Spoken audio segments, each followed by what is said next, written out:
Hello B.El.Ed second year, welcome. और आज हम अपनी दूसरी पोएम करेंगे। हमें टोटल 6 पोएम करनी है जितनी दी गई हैं, उनमें से आज मेरी नेक्स्ट है। तो ode to west wind, and this is composed by Percy Bysshe Shelley. तो शैली ने ये एक ही अटेम्प्ट में लिखी थी ये पोएम, और ये उनकी एक बहुत ही इमर्जिंग पोइट्री में से एक है। और इस पोएम में जो है उन्होंने बहुत ही खूबसूरती से, he has been a romantic poet and he has been the poetic and allegory में भी ये बहुत फेमस एक पोएट रहे हैं। बहुत ही कम एज में इनकी डेथ हो गई थी। इनकी डेथ 22 साल की एज में ही हो गई थी। तो पहले तो आप ये पोएम का स्क्रीनशॉट ले लीजिए, जिसमें कि आप आगे अच्छे से इसको प्रैक्टिस कर सकें। मैं इसे और वाइड करके दिखा देती हूँ। देखिए, इसमें आप इसका स्क्रीनशॉट ले लीजिए, जिससे कि ये पोएम आपको अच्छे से हम प्रैक्टिस कर सकें। वो मैं प्रैक्टिस आपको दूसरी फ़ोटो से कराऊंगी, ठीक है। ये इसका third. Actually this has been divided in 4 couplets. A couplet is comprised of 5 paragraphs, right? So total 5 couplets are there. तो एक कपलेट में ये डिवाइडेड है।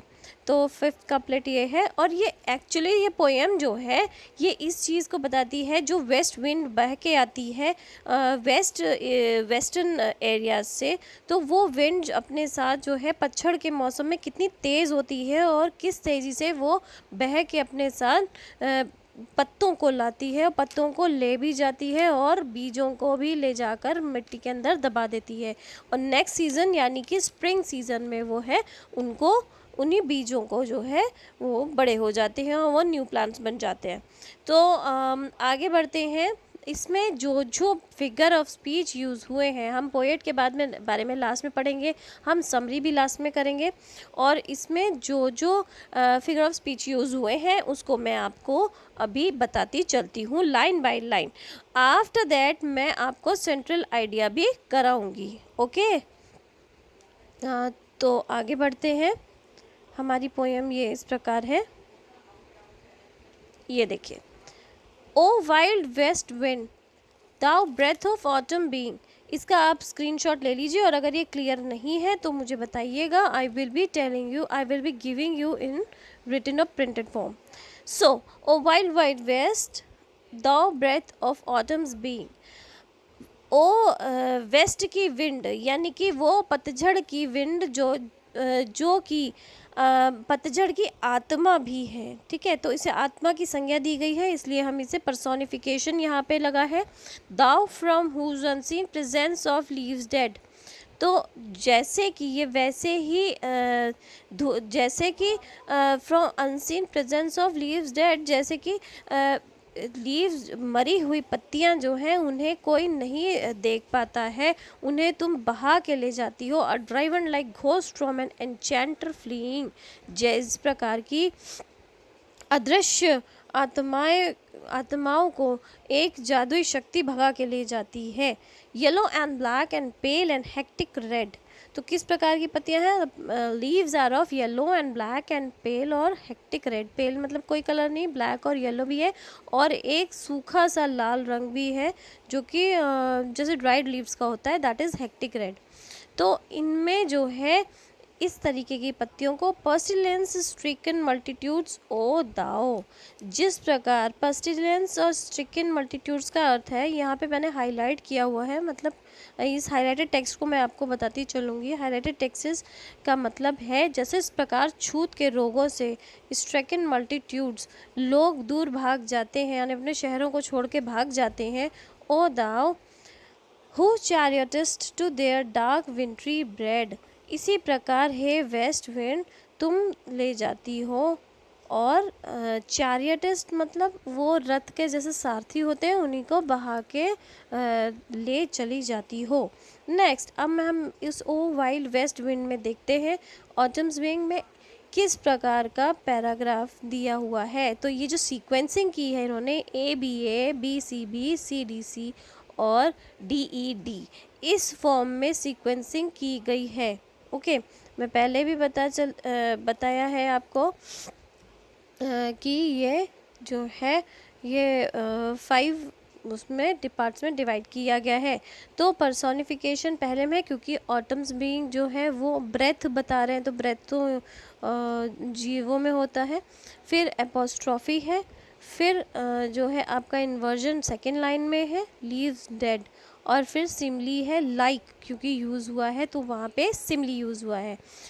अब हम सेकंड पैरा में देखते हैं, अलिटरेशन जो है वो यूज़ हुआ है सेकंड लाइन में, क्योंकि यहाँ पे देखिए फर्स्ट लाइन में वाइल्ड वेस्ट विंड इसलिए यूज़ हुआ है कि 3 बार डब्लू आया है, एपोस्ट्रॉफी यूज़ हुआ है, और एलिट्रेशन इसमें यूज़ हुआ है सेकंड पैराग्राफ की सेकंड लाइन में। अब देखते हैं third paragraph now. The winged seeds where they lie cold and low. इसका मतलब है कि तुम हे वेस्ट विंड, तुम सर्द इस विज्ड सीड्स मतलब उन बीजों को, उस पड़े हुए ज़मीन पे पड़े हुए बीजों को, where they lie cold and low, उड़ा के ले जाती हो, क्योंकि ऑटम के सीज़न में पतझड़ आता है तो तुम उड़ा के इस प्रकार ले जाती हो और सुला देती हो, ठीक है। Each like a corpse within its grave until, यानी कि जिस प्रकार के एक डेड बॉडी को गाड़ दिया जाता है ज़मीन के नीचे, इस प्रकार तुम इन्हें ग्रेव यानी कि कब्र, उन्हें ज़मीन के नीचे गाड़ देती हो। तो यहाँ पे फिर से लाइक यूज़ हुआ है तो सिमली है, फर्स्ट लाइन में आप देखिए मेटाफर यूज़ हुआ है। अब third line, thine azure sister of the spring shall blow.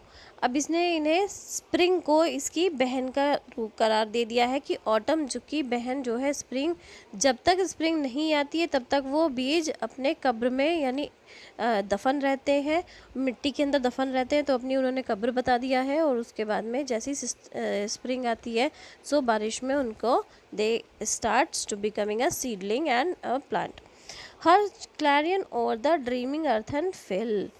तो उड़ते हुए पंखों वाले बीजों की तरह ज़मीन में दफन रहते हैं, और क्लैरियन मतलब पुकारती है, जिस प्रकार जिस प्रकार धरती जो है उन्हें पुकारती है।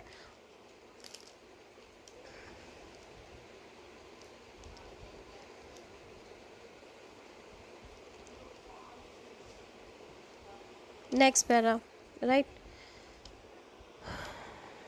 Clarion, devouring sweet buds like flocks to feed in air with living hues and odors plain and hill। इसका मतलब है उनकी धरती को कलियों से भर देती हो। जैसे ही स्प्रिंग सीजन आता है तो वो धरती जो है कलियों से भर देती है, क्योंकि स्मॉल प्लांट्स जो है वो आ जाते हैं। With living hues and odours plain and hill, यानी कि प्लेन पे और hills, both the places they are filled with hues and odours. So odour is मतलब उनकी एक महक, एक सुगंध, ठीक है।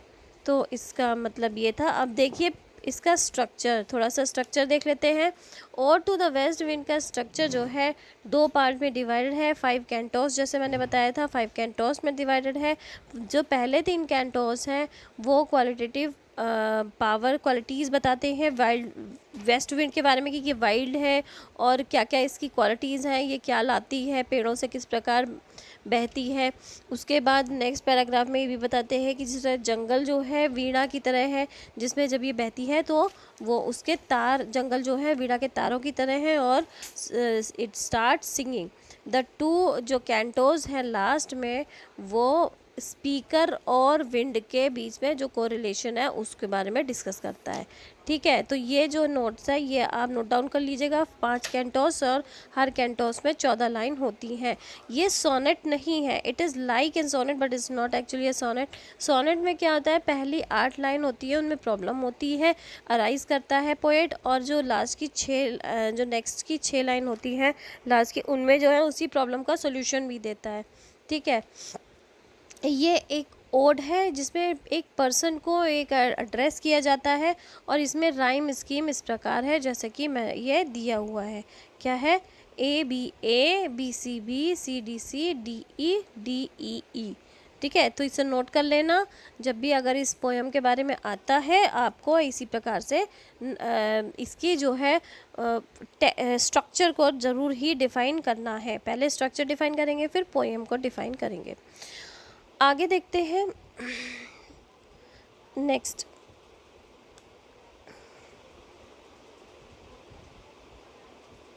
yes, wild spirit which are moving everywhere, destroyed and preserver here or here. So इसका अर्थ ये है कि तुम इस प्रकार की स्पिरिट हो कि जो मूव करती है हर जगह और डिस्ट्रॉय भी हो जाती है और प्रिजर्वर भी है। बेटा पुट ऑन द लाइट। फिर आगे ये कहता है, अच्छा यहाँ पे क्या फिगर ऑफ स्पीच हुआ है, तो that is alliteration again. Next आते हैं, तो अब सेकंड इसका जो स्टार्ट हो गया है, that let's start. Thou on whose dreams mid the steep skies commotion, loose clouds like earth decaying leaves are shed। जिस प्रकार से वेस्ट विंड के आसमान से धरती की ओर बहती है, जिससे जो है क्लाउड जो है मिड द स्टीप स्काइज को मोशन, लूज क्लाउड जो है वो झड़ी हुई पत्तियों की तरह बहने लगे हैं। Angels shook from the tangled boughs of heaven and ocean. Like heaven जिस प्रकार से स्वर्ग और समुद्र मिलते हैं, इसी प्रकार से जब ये हवा चलती है तो जो लीव्स बहती हैं वो क्लाउड्स उसको उसी तरीके से क्लाउड्स भी बंचेस में बह रहे हैं। Angels of rain and lightning there are spread on the blue surface of thine airy surge. ऐसा लगता है कि जैसे विशाल जो बड़े बड़े बादल हैं वो शाखाओं से यानी पेड़ों से टूट टूट के फिर से आगे जा रहे हैं, बहते जा रहे हैं। ठीक है, आगे इन अच्छा, of some fierce minute even from the dim verge of the horizon to the zenith's height, the logs of the approaching storm thou dirge।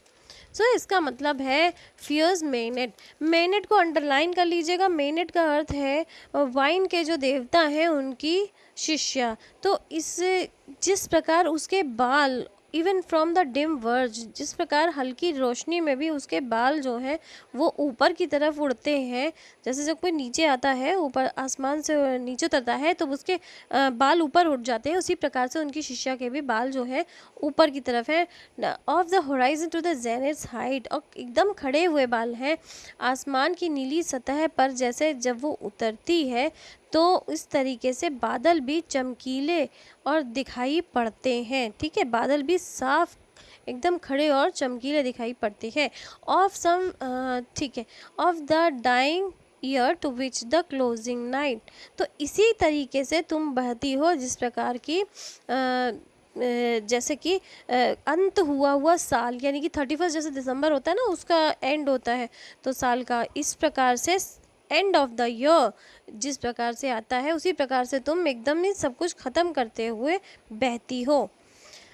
अब आते हैं नेक्स्ट पे, will be the dome of vast sculpture. Dome किसे कहते हैं? गुम्बद को कहते हैं। जैसे मस्जिद के ऊपर जो गुम्बद होता है उसे डोम कहते हैं। Valued will all thy congregated might. तो जो डोम की तरह स्कल्पचर उनका बन गया है, किसका? बादलों का। तो बादल जो है वो इस प्रकार से बह रहे हैं डोम बन के कि सॉलिड एकदम एटमॉस्फेयर, ब्लैक रेन और फायर बर्स्ट ऐसा होने लगा है। इस प्रकार तुम्हारी जो ताकत है वो ऐसी बर्सलिंग है। तो क्या तुम सुन रही हो? ओ हियर, क्या तुम मेरी बात सुन रही हो?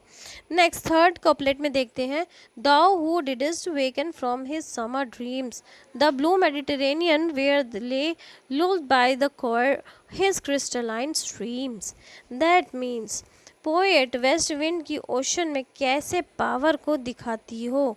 ठीक है भाई, उसने कह poet, yeah, the poet is elaborating that what kind of a dome you are making as a black rain it is doing. It is so powerful, it is full of rain. The dome of the clouds is very powerful. Next it tells that thou didst awaken his summer dream, the blue Mediterranean where he lay. Now he is asking about the Mediterranean Sea clouds and Mediterranean Sea. Now both the things he is comparing, the west wind and the Mediterranean Sea.